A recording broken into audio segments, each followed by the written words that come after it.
This world has been connected, tied to the darkness, soon to be completely eclipsed.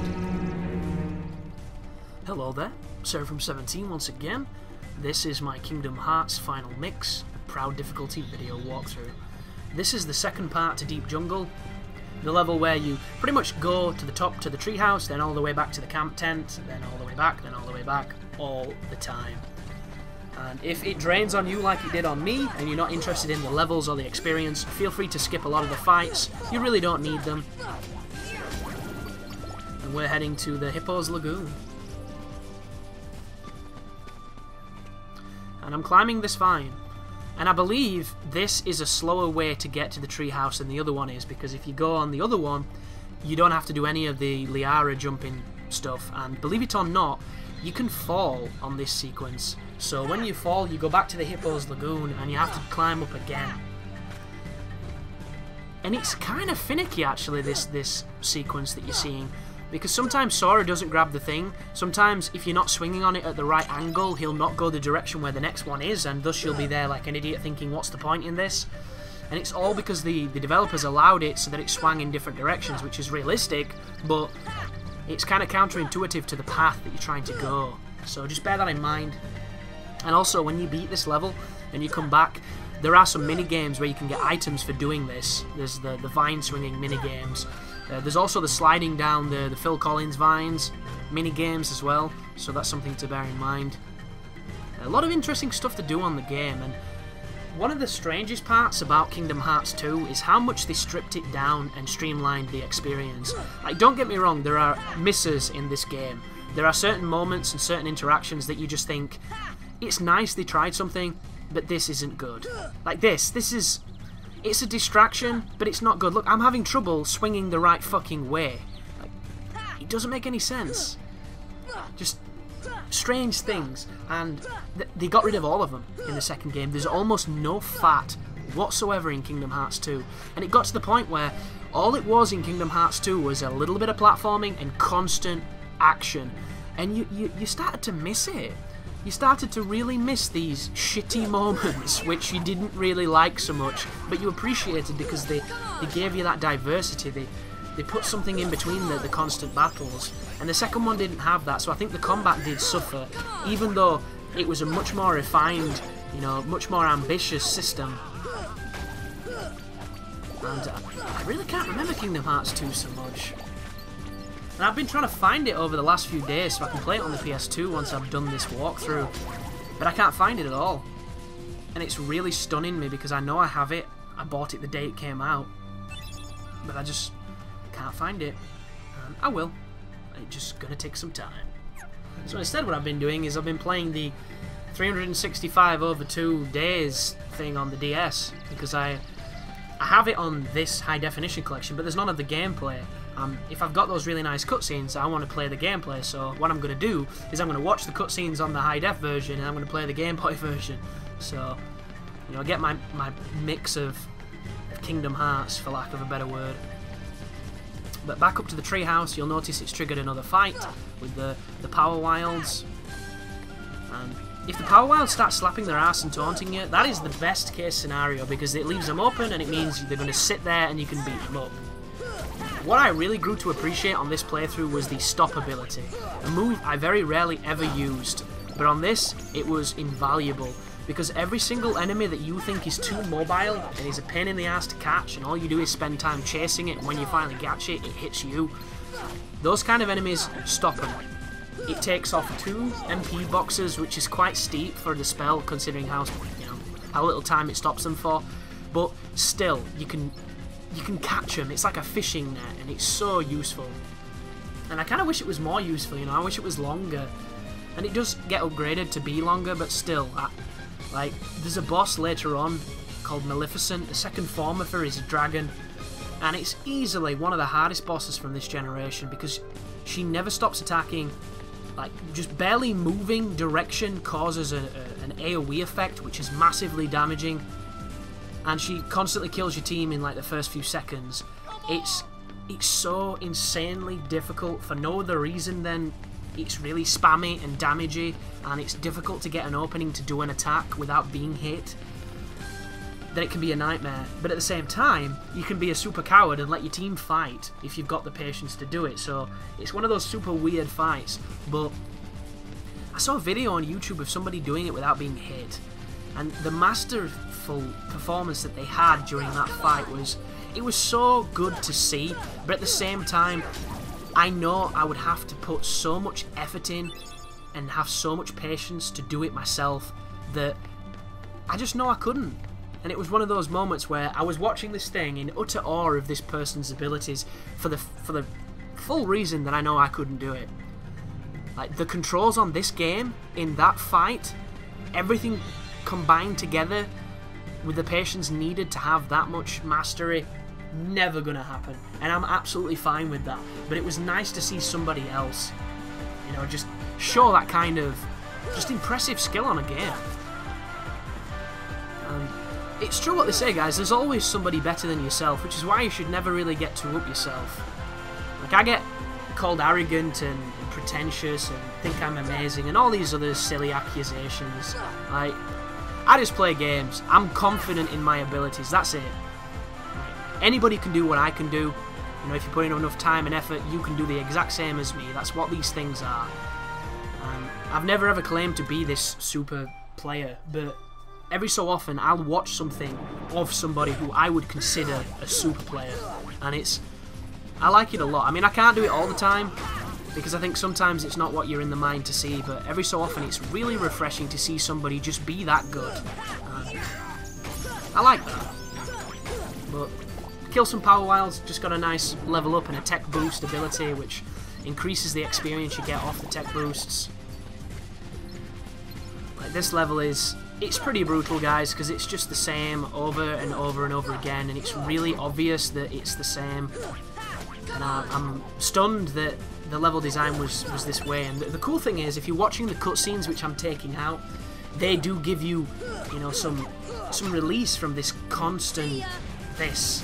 There are moments of respite, and it is much more interesting hearing what's happening and the deliberations and so on and so forth. That this is a guide. Nobody needs a guide on how to sit down, or I hope they don't anyway, or I worry for the future and for the potential children that they may have, because the roads are going to get real messy if they don't know how to sit down. Just imagine that, standing up driving. It's the future of vertical cars. I said it here, folks. I'm going to patent it and we will all have them. Vertical cars. But this is the final fight with Sabor. This is the one where he has, I believe, the 160 life, it said. And you can knock him into the thicket, and what he does is he does little sneak attacks out of it, so be very careful. So I have quite a lot of magic now for where we are. So I'm going to use it to get some quick hits on him, do some quick damage. I wish you could see the damage that you're taking off. I wish there was an option to have, you know, the numbers. But at this point, that kind of stuff wasn't in gaming. You know, no one had really thought to give that kind of player feedback, that interface that tells you exactly what you're doing. And the ability to see the boss's life bars, which doesn't really help you see how much damage you're doing, it just helps you see how much you're taking away from a big bar, is an ability that you have to learn. And it comes quite late in the game, depending on which upgrade path Sora's on. And even then, sometimes you don't have the AP to select it, which can be kind of annoying if you want function over, you know, over information. And I really don't mind going without scan, because sometimes not seeing the life bar helps. And a good example of this is anybody who played Final Fantasy XII. There's a boss on that. It was the very final hunt called Yzmat, I think his name was, and he was the super boss of the game. He was the penance equivalent, the emerald weapon equivalent, the omega weapon equivalent, all that good stuff. And he had 50 million life, I think, were his stats. And on this game, the only enemy that didn't have a life bar, for whatever reason, it's a design choice, was the final boss's final form, I believe. The guy who looks like a black-haired version of Broly from Dragon Ball Z. Even goes, like, bulky as well. And he was the only boss in the game that didn't have a life bar. And you might think, well, seeing a life bar is really useful because you can tell how much you're taking off, you can see how close you are to winning and all that good stuff. Well, it works both ways, guys. Yzmat had a life bar, And his life bar was cubes on the screen, and there was about 50 of them. And each one of these cubes correlated to 1,000,000, I assume, or some figure of that nature. So, after an hour of smacking him, and you'd not even done a cube, or however much you'd done to him, it was the most depressing boss I've ever fought, because I wasn't thinking about, oh, I'm fighting this super hard boss, and I'm doing all this strategy, and I'm evading, I'm doing this, I'm healing, I'm keeping us alive, this is intense. All I was thinking of, I haven't done a single bar of this bastard's life. He has 50 bars of life. That was it. That was the only thing going through my entire mind as I fought it. And there's no way to kill the urge to kill something than by showing me how little I'm doing to kill that said thing. And it was just... It was the ultimate psycho, and I never beat that boss. That's one of the only optional bosses in a Final Fantasy game I haven't killed, of the more modern ones anyway.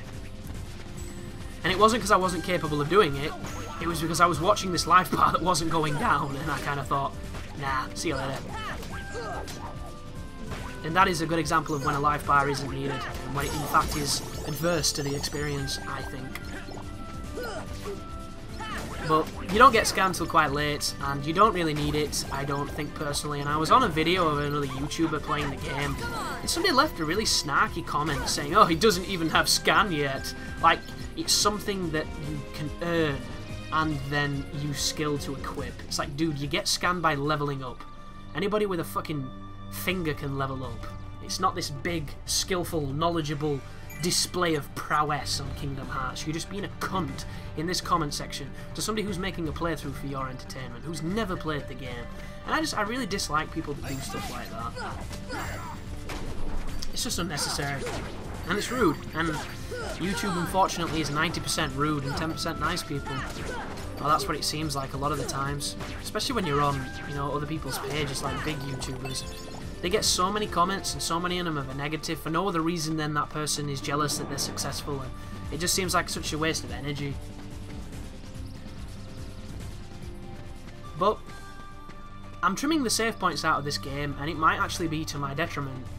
And I'm tempted to leave a few of them in, and you might be wondering why. Well, I'm taking them out because they're unnecessary and they take a while to save, and it's something that I can streamline and help the videos go quicker and be more helpful to people. At the same time, though, the menu itself shows you both my time and the difficulty I'm playing on, so when the inevitable difficulty doubters turn up, and they always do, guys, they always do, you could have a watermark on your video game showing me the difficulty constantly, perpetually, all the time, and there will be still people who have the nerve to say that it isn't the difficulty you say it is. And I have heard of extremely big YouTubers scamming people by saying that their video is on a harder difficulty when it's not. You know, certain professional gaming media outlet channels that do walkthroughs as a service on their site that have lied. And I'm saying this via a source that's as reliable as any other, you know, really baseless argument on the internet. And this person said that he's seen proof and he's seen this and that, and it all sounded good and interesting. And I don't really pay it much heed because I get so many people saying that it's not on this difficulty and it's not on that. But it's obvious that it happens, and I don't really know why it happens because I'm an honest person and I don't understand the point. You know, I didn't start a YouTube channel to impress 12-year-olds. And I say impress 12-year-olds because the only people who lie about the difficulty they're playing games on to impress their friends are kids. Are young people who think that that is cool. As you get older, what happens is you get to the point where you realise it's not worth the effort to do that much bullshit, because in the end, you're not benefiting. I mean, you might look better in someone else's eyes, but what does that really matter anyway? You know, especially to yourself, because you know you've been dishonest, you know it's based on nothing. And everybody does that when they're younger, to some extent. You know, I remember when I had a magazine and I was at my grandma's house when I was about 8 or 9 or something, and there was an art competition in it, and one of the winners was a really cool piece of art that I liked, and I took the magazine down to my grandma's house and said that I drew it, and that it was me. And I didn't draw it. I wasn't even that good at drawing at that age, you know. I didn't know how to send off to this magazine, but I just wanted to get this positive affirmation from other people, because I was a kid. And I look back on it now and think, why? Why did you ever do that? And it was funny at the time because my auntie totally caught me out on it, and she said, it's not yours, but it is good, isn't it? And she did it in the nicest possible way because she's such a nice person. But at the time, if that had been me, I'd have just been like, you silly bastard, it has the name and the address of the actual person who did this. You're not, you know, taking this person's credit. I mean, what's even the point? And that might explain why I'm not in a parental position, because I'm not that great around children, because I do quite enjoy to mentally torment them. But it was just this strange thing that I remember, and there was no real reason to do it except for to try and seek compliments and, you know, positivity from other people that was completely unearned. It was a shortcut to success that I hadn't earned and it didn't belong to me. And I tried to do it because I was a child. And it directly correlates, in my mind, to this stuff on YouTube. If you lie about your difficulty on anything you do that you take pride in, then you are a soulless human being who will never receive respect from me. Like, I got into an interesting little diatribe with another channel that was giving me shit on my Hitman videos for not playing it on the hardest difficulty. And he went on to tell me that how he always plays on the hardest difficulty to give his viewers the maximum experience. And then when I checked his channel, the only other walkthrough he'd done, which wasn't complete, was a Last of Us walkthrough on hard. Hardest difficulty, eh? And you always play on the hardest difficulty. No, guy's a fucking liar.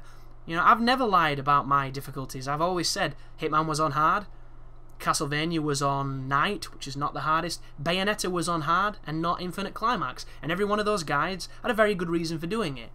Everything else I've done is as hard as it gets, because that's the point, you know. That's what I take pride in, that's what I enjoy. So for me to lie to you folk who are taking the time to watch about the difficulty for no other reason than because it makes me look good or it makes me look cool, is fucking dumb. And if you do that, guys, you really need to, you know, rethink your life and stop selling death sticks, because credits will do fine.